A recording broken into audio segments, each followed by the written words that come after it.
Good morning, everybody. This is the live market open for Tuesday, June 6th. I'm Yohay Elam, Forex Crunch and Market Movers podcast, doing the show as usual for FX Street.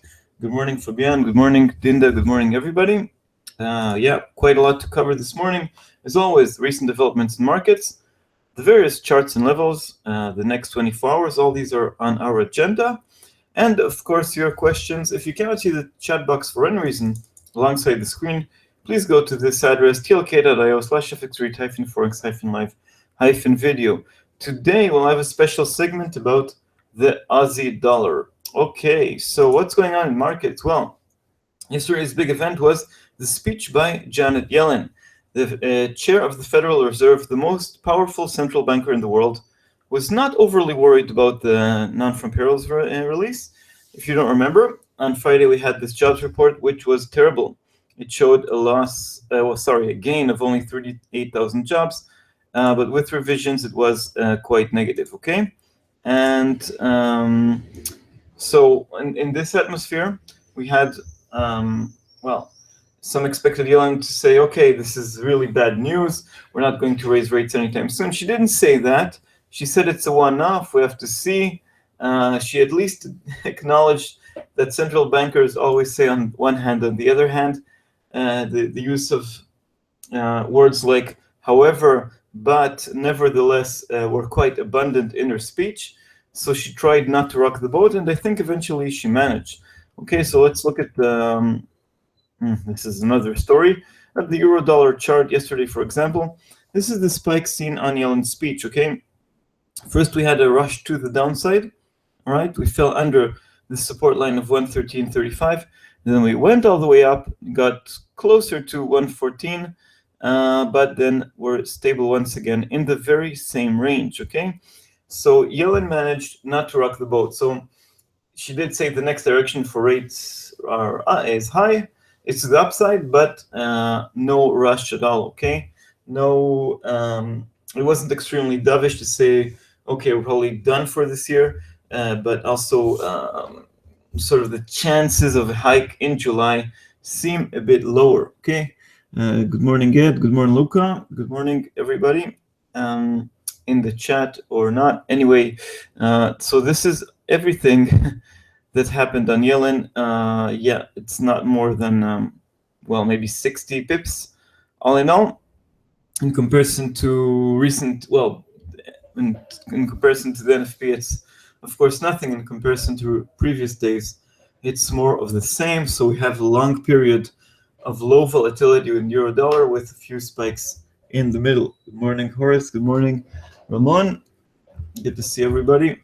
So this is the big spike. This is the big move on the non-farm payrolls, a rise from nearly 111.30 support all the way to 113.75 or so. And since then, we're trading in range. Support 113.35, resistance 114.10, more importantly, 114.60. Okay, so that was the big news that came out yesterday. Let's look at the chances for a rate hike to complete sort of the picture. I'm refreshing it. So for the June meeting, June 15th, only 8 days away, chance of rate hike has fallen, hasn't changed much, 4% or so. That means no rate hike. And the chances for a hike in July continue falling. So they were above 50%. They were around 60% before the non-farm payrolls fell to around 40%. And now it's, under 30%. So as with every day that passes, that goes by, the chance for rate hike in July in the middle of the summer is diminishing. I think it's still a possibility if we have some, more positive data, and because it's still far enough from the elections, and if markets tend to overreact, so you never know. According to bond markets, once again, it's sort of 50-50 for September and 50-50 for November, which is an absolute no-go ahead of the elections. And markets still price in one rate hike this year, which is exactly at the end of the year, just after the elections in December. Okay, morning, Sirik. The mood. So this was the main story of yesterday. She managed to create a non-event. We did see some spikes up and down, but eventually we're at the same place. What we did have early this morning, 5 o'clock UK time, 4 a.m. GMT, something like that, a big spike in the pound. Okay, this looks like a fat finger. We had one positive poll from YouGov. They showed sort of a shift back towards the Remain campaign. It was something like 3-4% for Brexit. Now YouGov, the same company, shows 1% for Remain, and that was a positive shift for the pound. Since then, we had another poll by ORB, which showed once again a strengthening of the Brexit campaign in line with what we've seen in the last 2 weeks. But look what happened to the pound at 5:09 UK time, when traders just got out of their beds in the greater London to get ready for the day. So we had this big spike. Let's do a reminder. With the non-farm payrolls, we jumped to higher ground, met resistance 145.80, found support at 145, opened lower with the weekend gap. Yesterday we did have pound dollar did climb a bit higher. Okay, the FTSE in London went up. Was some optimism despite, well, no new opinion polls yesterday, I mean, during the second part of the day. And then we had this jump all the way from just under 145 to 146.56, okay? So almost 200 pips of a jump, a huge move, but it didn't last too long, okay? We're looking at the 30-minute chart. Let's change it to 5 minutes. You can see that the move above at least 146 was less than 5 minutes long. Huge spike, huge crash. Looks like, I mean, maybe the YouGov poll was a trigger, but there was some kind of what's called fat finger, a huge move. George Soros's nephew was practicing, I heard. Yeah, you never know. George Soros is famous for breaking the Bank of England back in 1992. Okay, forcing the United Kingdom to leave the ERM, European mechanism of, well, I forgot what its name was, what preceded the euro. Anyway, so that's quite a huge spike on pound dollar. I think it won't be the last because it's a nervous breakdown towards the Brexit. If you look at Brexit polls, I think we could have it, I mean, they're showing such a close race. It used to be more towards the Remain campaign. The past few weeks, it moved towards the Brexit. I mean, the momentum is with the Brexit, but it's basically, according to polls, and polls were wrong in the past. So anyway, it's a mess. Ed says, I think, was the Queen on her birthday showing off to grandkids. Yeah, you never know. Her Majesty, the Queen. Anyway, we're a bit higher this morning. Anyway, we're still higher, even after the post-spike crash. 145.30, 145 support, followed by 144.40. Resistance 146.50. At least this line was respected in this mad rise to the upside. Dollar yen, well, improving, better mood in markets, very gradual move. We fell under, what, 106.40 at the trough, and now battling the previous resistance line of 107.65, sorry. It worked also as support and as resistance. We made a small move above it. So far, it's a false break. Okay, on dollar yen. Nothing specific from Japan, but the Japanese yen certainly reacted on Friday. We do have an important event from Japan coming later in the day, much later. Let's continue. Anyway, lines here, 108.25, 109.40, and the downside, 105.50 is critical support. All right. Dollar CAD, very nice move. We had this double bottom here at 129.10, okay? First dip towards the end of May. Second move post non-farm payrolls. Then we had some calm, but yesterday, big move to the downside with the fall in the price of, with the rise in the price of oil. Not such a big rise, but it's sort of getting closer to 50. And this, it's mostly the US dollar sell-off that extended from the non-farm payrolls. Then with Yellen not providing anything hawkish, not a big surprise, of course. And dollar CAD is on the move to the downside, 127.94 at the moment. I see strong support at 127.50. Okay. Anyway, quite a big move in favor of the Canadian dollar. It's not the only commodity currency on the move. A question from Ed. What's your estimation of a percentage move for pound in vote news either way? 30%? No, not 30, not 50%. I would say that markets are more biased towards the Remain campaign. Okay, so in case we have a Remain vote, I think it'll be positive for the pound, maybe 2-3%. In case we have a Brexit, I think it's not fully priced in, and it's a much bigger shock. Remember, Remain is the status quo, not fully priced in, but it's sort of nothing really changes now, no new uncertainty, sort of a relief rally. But Brexit is a whole new world, could devastate the European Union. Janet Yellen, by the way, talked about Brexit also yesterday in her speech. If we have a Brexit, it's at least 5%. I wouldn't want to grab headlines and go for ridiculous assessments. I was chatting yesterday with Twitter friend Leonardo, a Spanish guy from Madrid, and he looked at some technical charts and he was talking about 134, okay, on cable. But check your charts and your own. Anyway, it's a trader I follow on Twitter. He's a really good guy. So, but anyway, do you think limit orders will be executed by the best brokers on pound? No. The quick answer is no. I think we'll have a problem with execution in general. It's a very volatile event. It does happen in trading hours. We're 2 weeks and 1 day, 2 days from the referendum.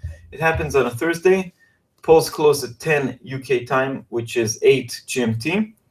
Then we'll have, I'm not sure even if we'll have exit polls, and we'll have results coming in throughout the night.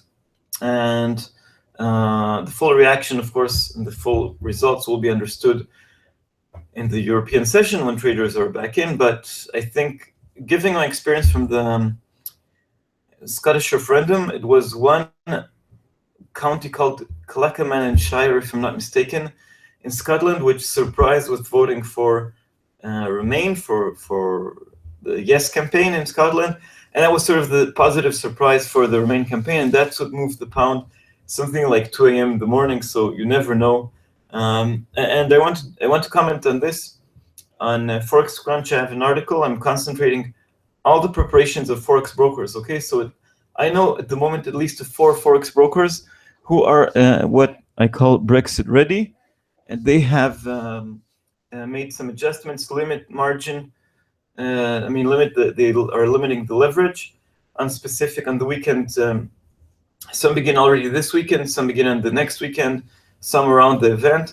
So, of course, you can follow this article. I'm keeping it up to date, getting some of the information from Forex Magnate, some from LeapRate, and some from Forex Live, and from FX Street. So I guess also these 4 websites can be used, but yeah. Okay, yeah, nice sleepless nights into pound. Can't wait. Yeah, it's going to be a lot of fun. If we do have a Brexit, it's going to be many more sleepless nights and sleepless days if you're trading the pound. If we're going to have a relief rally, I think in a matter of days, it's going to be back to business, okay? Another comment here. My broker's emailed that margins will increase by about 2 weeks prior. Oh, thanks for the information. If you can share with everybody who's your broker and link maybe to the information, that would really be great. I'll be able to share it with my readers, and of course everybody listening to the show will also benefit. So yeah, any information on that is critical, because sometimes you might have a good trade in hand, but with limited leverage, different margin requirements, bad execution, these are all factors that should also enter the equation before placing a trade or anything like that. So it's really critical information. Of course, this sort of the safest thing would be not to trade the pound at all, but I don't see a reason not to trade it at all. Just trade it with caution. And another thing, even if you avoid the pound, I think all markets will move on the vote, whatever outcome. So you can't really avoid it. CMC markets, FX Pro. Okay, I don't have news about these ones. So if you could forward the email to me or paste it here or anything, okay, that would really be great. I'll be very thankful, Ed. Okay, so if no doubt, trade them, or I do. Yeah, that's also good advice. Anyway, if you could share the news from CMC Markets and FX Pro on in any means of communication, I'll be very grateful. I think everybody else will be grateful as well. It's also interesting as a test for brokers to see which brokers behave in a better manner and which don't, which take precautionary measures and which don't. Okay, so thank you, Ed, for sharing the information. If you can share a bit more, I'll be very, very grateful. Let's continue. We had the Canadian dollar enjoying this sort of risk on, especially more precisely the weakness of the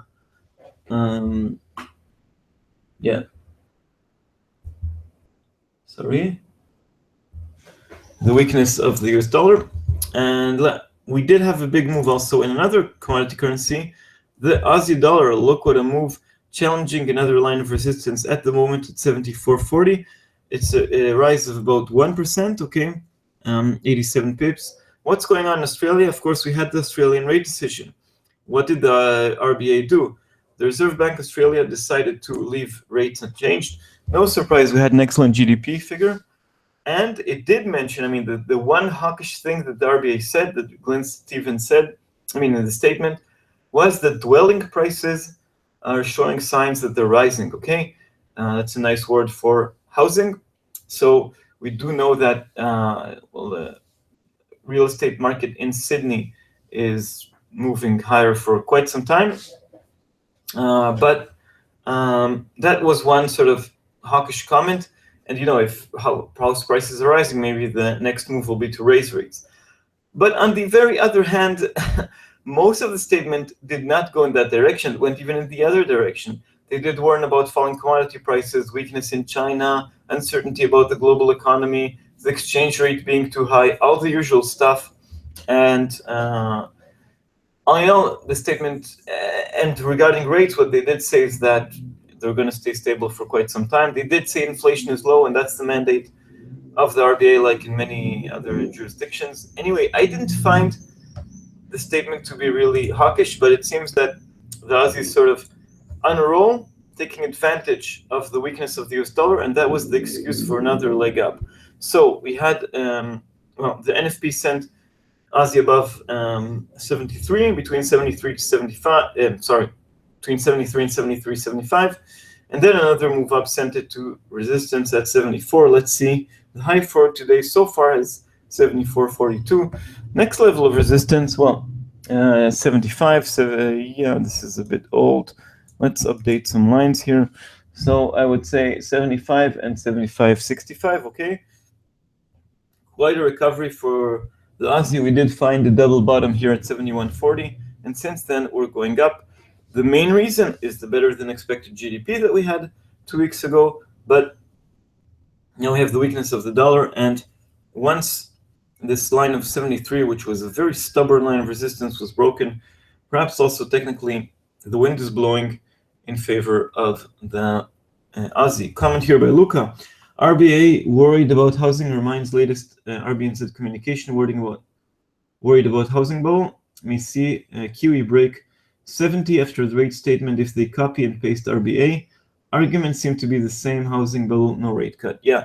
What central banks like the RBA and the RBNZ are doing against housing, and also in Auckland there's a shortage of housing or big rises in house prices because of foreign investment, among other things, is what's called macroprudential tools.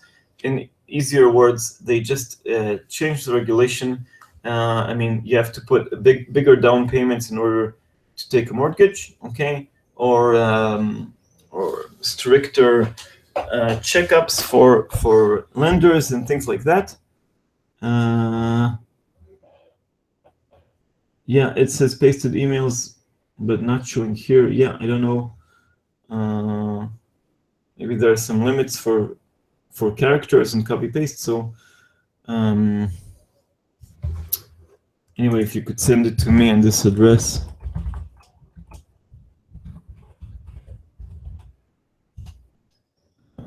And maybe try to paste, I don't know, part of the statement here. Well, whatever. Anyway, any information will help on CMC Markets and FX Pro. back to the charts here on the Aussie dollar. I was already talking about the Kiwi. A bit confused this morning. Yeah, they can refrain from raising rates in order to keep the currency a bit lower, but they can move on on macroprudential tools. So anyway, Kiwi reached resistance here at 69.50, which worked as support. I certainly agree with you, Luca. We could see a break of 70.50. I mean, 70 is the wrong number, of course, it's important, but 70.50 is even more important because it was a double top around the end of April, early May. Support anyway, 68.80. We do have rate decision tomorrow in New Zealand, and I will not be surprised if they do cut rates. Okay, to weaken the currency. They do not like the strength of the currency. Even though other things like stronger milk prices do support keeping rates unchanged or even hiking, but not at the moment. Another comment by Luca. Seems quite an overreaction by cable and very marginal. Remain leads in few polls. Yeah, looks much more like a fat finger on a very low liquidity at the dying hours of the Asian session, but far enough from the wake of the European session. And you remember, we had this YouGov poll, which was good for the Remain campaign, but then we had the ORB poll, which showed, by the Telegraph, which showed another tightening, okay? I must say that all the Brexit trackers I've used and following are not good enough in keeping up to date. Okay, they're lagging. It takes some time to update it, even though there are major publications like the Financial Times and the Economist. Maybe I should have my own Brexit tracker. Anyway, yeah, very cruel move to the upside and very cruel intraday reversal. Currently, we are a bit higher, yes. The dollar is just weaker across the board. Anyway, yeah, let's continue. Dollar Swiss, also here we're seeing the weakness of the US dollar, perhaps also a second reaction to Yellen's lack of hawkishness. We're seeing the Swiss franc, well, dollar Swiss just dip under 97 at the moment. Some support 96.40, and then well, low support here at 95.20. Euro Swiss very, very well, a bit lower, fell closer to 110, but in general it's very, very stable and boring. The range for today 15 pips. So the S&B, yeah, this looks like a good separator here of ranges 110, 15 or so. Yeah. Anyway, hardly any movements on Euro Swiss. It's even hard to catch small pips. Euro pound, of course, the big spike. Well, at least it works nice technically. The old line I'm following for some time, 77.40, was not reached. We reached 77.50, but that was certainly a huge spike. We're back to 78.23, which is, well, used to be support and resistance. Anyway, 79.30 is high resistance and low support. I would say 76.50 and 75.60. So euro pound also reflecting the madness in the pound more than anything else, because the euro has been extremely stable. Euro yen continuing its gradual path to the upside after that strong rise of the yen. Now the yen is gradually weakening. The euro is quite stable. 122.40, resistance 123, 123.70. It's a bit more choppy, this pair, choppier than it used to be. The old line, yeah, I would say 120.80, the low. The cycle low, actually the lowest since 2013, is strong support. Okay, and pound yen also here. Well, also here at least a very nice technical move. Met resistance at 158. Look, 158 support. Well, yeah, resistance, support, resistance, and another move. So at least this big spike did respect some technical lines, my technical lines at least. 156.35 is the current level. 156.60 resistance, 155.80 support. And as I mentioned, the price of oil, 49.66, just under 50, moving 2 steps forward, 1 step backwards towards the 50 level. Okay. So that's a roundup of charts and news this morning. So we talked about, yeah, the Brexit one pole shifts towards remain, but since then we had another pole moving to the other direction. Oil edging close to 50, and the RBA mentions housing prices, but it doesn't justify such a big move. Also, I think the Aussie is on a roll, and the US dollar is weak.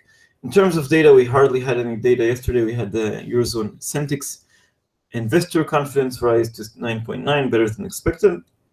Very minor report in terms of market movements. Today we have a few more reports, I would say. During the European and US sessions, there's nothing really of huge importance. We have the revision of GDP in the Eurozone. Usually it hardly moves, okay? So it's expected to remain at 0.5 if I'm not mistaken. Let's take a small look at that. Yeah, 0.5% quarter over quarter and 1.5% year over year. Hardly any revisions, hardly any impact. The biggest impact comes from Germany's flash PMI, or in general, the initial PMI is not the revisions. Revisions in the Eurozone are very, very minor and rare even, not like in the US. In the US, we have some figures at 12:30 GMT, revised productivity and also labor costs, okay? Both are revised figures. They shouldn't rock the boat too much, and they're not so important on their own. Productivity is expected to be, well, 0.6, a drop of 0.6 in unit labor cost, a rise of 4%, okay, but again, no big changes. In Canada, the Canadian Ivy PMI, the Richard Ivy School of Economics publishes this Purchasing Managers Index. Here we are, a small drop from 53.1 to 51.5. It has some impact, but not huge. And I would say that the biggest events, well, US consumer credit at 7 GMT, the biggest event is Japanese final GDP and the Chinese trade balance, everything in the Asian session. Once again, let's see if we'll also have a fat finger this time. So, contrary to the Eurozone, and it's more similar to the United States, in Japan we do have revisions. We don't have fresh expectations, but it has been 0.4 last time. Let's see if it's changing, and 1.7 annualized. So, and it can go either way, and I think it'll be important for Japan because it can determine if we have more steps from the government, more stimulus, helicopter money, more BOJ action. Yeah, so that's what's going on over there. It should be interesting to watch it. Again, no specific expectations, so wherever it goes, it can have an impact. And more important for the wider global economy is the Chinese trade balance. We have it at 2 GMT. Once again, the important figures are not, I mean, the bottom line figures in yuan and in US dollars are not important. What's important is the top line. So the level of exports, again, we don't have expectations. It fell last time by 1.8%. And this time, well, let's see where it goes. Okay. The higher, thanks, Ed. You said you emailed. Okay. Higher expectations. Higher exports is good for, it shows more global activity, and imports, of course, the same. Regarding imports, it's also important. Last time we had a big fall of 10.9, so you would like to see a bounce there. And of course, it's also impact for,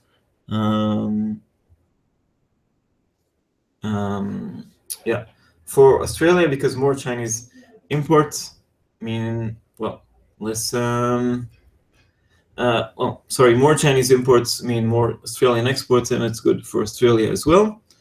Okay, comment here by Ed. Surprise, Swiss vote no to basic income for all. I wouldn't say it's a big surprise because it sounds like a very radical idea.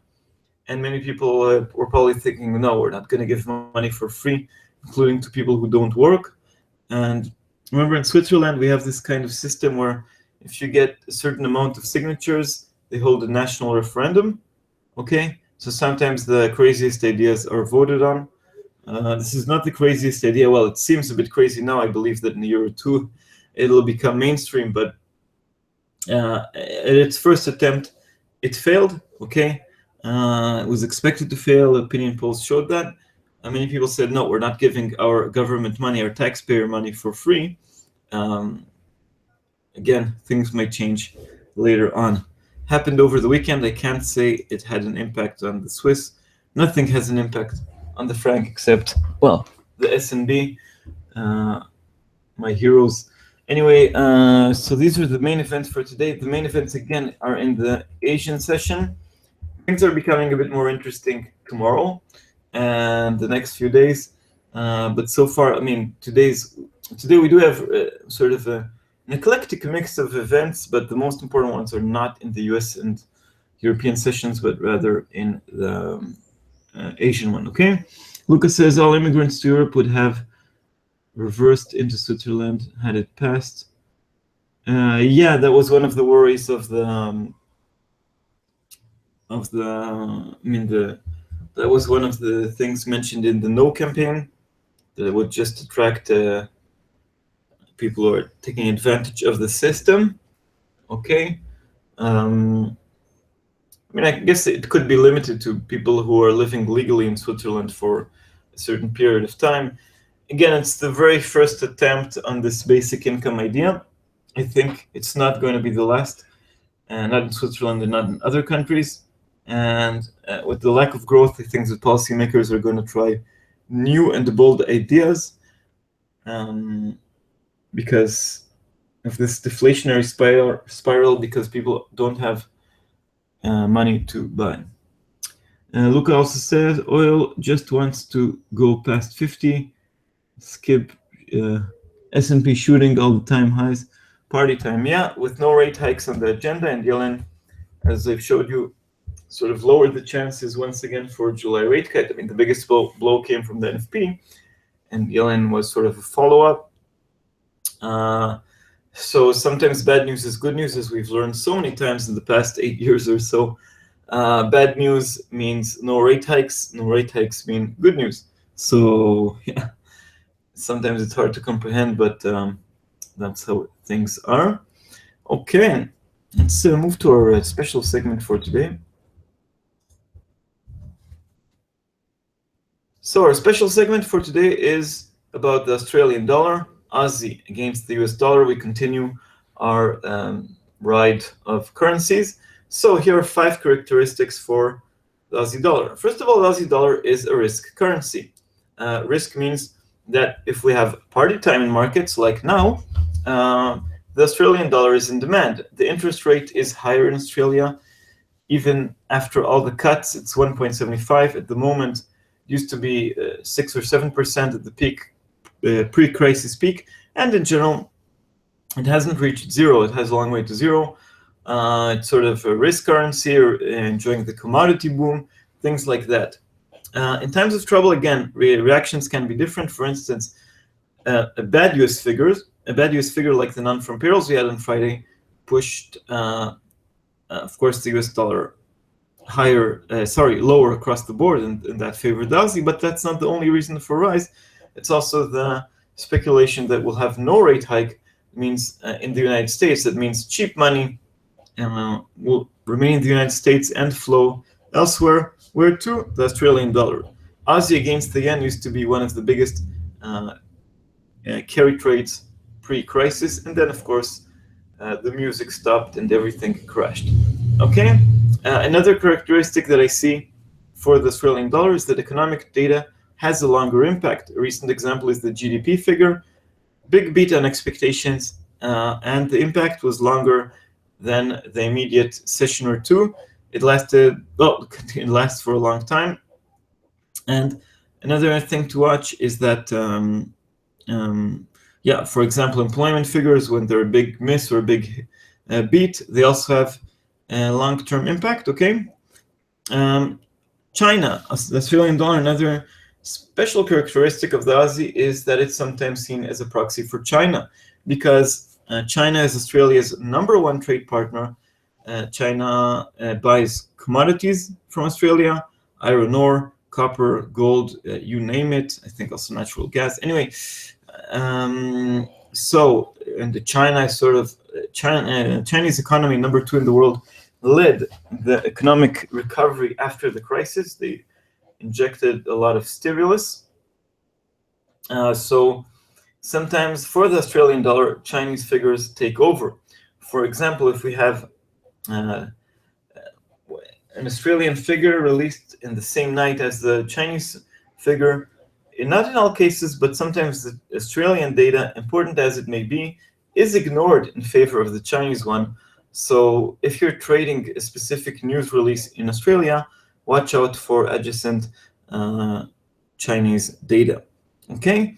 And another characteristic of Australia, more so of New Zealand, but also Australia, is some figures are released only on a quarterly basis. We mentioned GDP. Just one final GDP, no revisions. The next revision will be in the next report 3 months later. So if in the US and the UK, it's 3 times until we get the final release, only to be revised again afterwards. But we have 3 releases every quarter. In Australia, it's only 1 every quarter. The same thing goes for inflation figures, only once per quarter. Both the PPI and CPI have are released on a quarterly basis.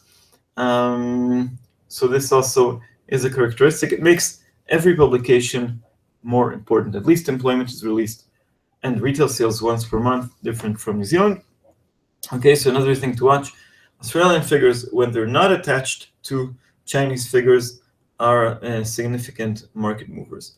Okay, and another thing I find, and this is maybe controversial, every trader with his own thoughts about technical behavior, I find the Aussie dollar as consistently having positive technical behavior. When in trend, it sort of trades the uptrend or the downtrend quite well. When in ranges, it respects ranges and old levels. It's not always the best currency pair to trade. Doesn't always top the list, but it does. It's sort of consistently in the top 5, top 10, if you wish. Okay, so that's the last and fifth characteristic of the Australian dollar.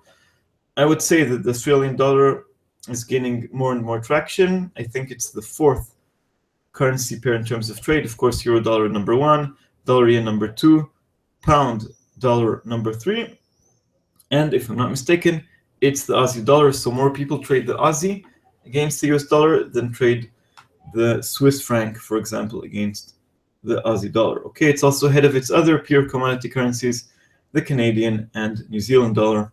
Okay, so it has good technical behavior and enjoys also more volume. Of course, there's a big gap between number 1, number 2, number 3, but it's still up there. Okay, the Australian dollar. Okay, so that's our special segment for today. The Aussie dollar, again, risk currency, rises when the mood is good, falls when the mood is bad. The economic data has a longer impact, but the immediate impact can be overshadowed by Chinese figures. It's the best proxy for China. Some figures released only on a quarterly basis, making publications in Australia sort of more impactful. And technically, it's one of my favorites. Okay, I mean over a long period of time. Okay, that's a special segment for today. Let's take a look at the Australian dollar if we talked about it and see if we have any questions here. So tackling resistance at the moment at 74.40. Yeah, so Lucas says, well, talked about oil. Citizen salary is in Italy the #1 point of the 5-star party program. Yeah, I heard that the 5-star candidate is winning or has won the Rome mayorship. Okay, so the citizen salary, it's called in Italian, I guess. Sometimes it's called basic income or a living wage. Every country has its own terminology. Anyway, Italy, yeah. People just, even those that are working, don't have enough money, and there's not enough consumption. That's the idea in general, and it's another means to provide sort of a welfare net. Okay, these ideas are still in development. There are probably many wrong ways to do it, but I think it'll become more and more mainstream. Ed says news neglected to say Swiss cash meant you can get no health benefits and for nationals only. Okay. Yeah, so Switzerland was not always going to give money for free to everybody crossing the border into this Alp nation. Uranium goes to China. Also uranium. Okay, I didn't know that. I mean, the biggest metals are, of course, copper and iron. Yeah, they have no nuclear reactor policy, so they don't need it. Commodity price rise also caused by China having false invoices billed to get cash. Yeah, there's lots of false invoicing, try to get money out of the country. The wealthy Chinese are also gambling in Macau, in Hong Kong, and other places. So there's a bit mess out of there. I read an article about the Chinese singles market as well. And that commodity traders are found to be attractive for some reason. Anyway, yeah, there's of course lots of noise around commodities, but in general, higher commodity prices mean more demand from China, yeah, and higher commodity prices. It's all good for Australia. I mean, that's what we need to know. I mean, that's the main focus for currencies. Okay. This is the wrap up for the live market open for Tuesday, June 6th. We had some big movements in markets. The main news releases are Janet Yellen is not overly worried over the last jobs report, but in general, very, very cautious. We did see the US dollar initially move up. That was very short-lived, but now it's sliding back down. Chances for rate hike have fallen quite a bit. Brexit polls, one poll of YouGov, which has lots of polls recently, shows a shift towards the Remain camp. That's the excuse for this big fat finger on the pound. We'll show that on the charts. Nearly 200 pip jump, only to come back down. Another poll does show another move towards Brexit, more momentum. So it's very confusing and very, very messy. Oil edging closer to $50. This helps the CAD a bit. And the RBA mentions rising house prices, and that's an excuse for the Australian dollar to ride a bit higher, even though the rest of the statement was sort of balanced. Okay, and let's look at the charts. And euro dollar very, very stable. We had this Janet jump, if you wish, the Yellen moves yesterday, but basically we're very steady in range. 113.35 support, 114.10, 114.60 resistance, 112.50 is support. Pound dollar, here is the crazy move from just under 145 to 146.56, all the way back to support at 145. So the pound is higher on the day, but this looked like a fat finger very early in Europe, 5 in the morning in the UK. Dollar yen 107.70 at the moment, edging higher, erasing my line of 107.65. 108.25 is the next line of resistance, followed by 109.40, support, very strong support at 105.50. Dollar CAD, the Canadian dollar is enjoying the weakness of the US dollar and the tick of oil prices higher, it wants to rise above 50. 127.50 strong support, 129.10 strong resistance after working as a double bottom. Aussie dollar, we had our special segment for the Aussie today. It's rising, 74.40 immediate resistance, 75 the next one, 73.75 support, and 73 another level of support. And the Kiwi dollar also moving higher. It failed in its first attempt to break above 69.50. The next line is the round number of 70, but more importantly, the double top of 70.50, support 68.80, and low support 66.70. Okay, events for today, and then the pairs to watch. Of course, I would say the pair to watch, well, not really now, but at night would be, Australian dollar, because of the Chinese trade balance. You can always have surprises from that. Also, but during this morning, during today, I would say that the pound remains interesting because of further Brexit polls, it's getting very tight and very choppy. But in general, we have the revised GDP from the Eurozone. No big surprises are expected. 0.5 will probably be confirmed quarter over quarter, confirmed. At 12:30 GMT, also revised productivity and labor costs from the United States. Is not a top tier release in the first release, and certainly not in the second one. And we also have the optimism figure from the US. Usually not a big market mover. Canadian IV PMI that does move the Canadian dollar just a bit. Let's expect to show a worse outcome. Consumer credit in the United States, and then Japanese final GDP revisions are not that uncommon. So we might have a change. It should impact the Bank of Japan, but we have no expectations regarding that. And as I mentioned, Chinese trade balance, again, watch out for imports and exports. This will determine, I believe, the market open tomorrow. One thing I did not mention earlier in the show is that today there are in the United States the almost final primaries. We have, Donald Trump already secured the nomination. Hillary Clinton, some news agencies said she reached the delegate threshold. Some don't. Anyway, elections are held in California, New Jersey, North Dakota, South Dakota, Montana, and I must have missed another state. I thought I remembered that. Anyway, California is the big one to watch. It'll be a bit symbolic if Bernie Sanders wins, and that will allow him to claim that he has a better chance against Trump. But in any case, there's no chance he can reach. He doesn't have the popular vote. And I think after tonight, it's going to be I believe he's going to concede, if not tonight, then tomorrow, especially if he loses California.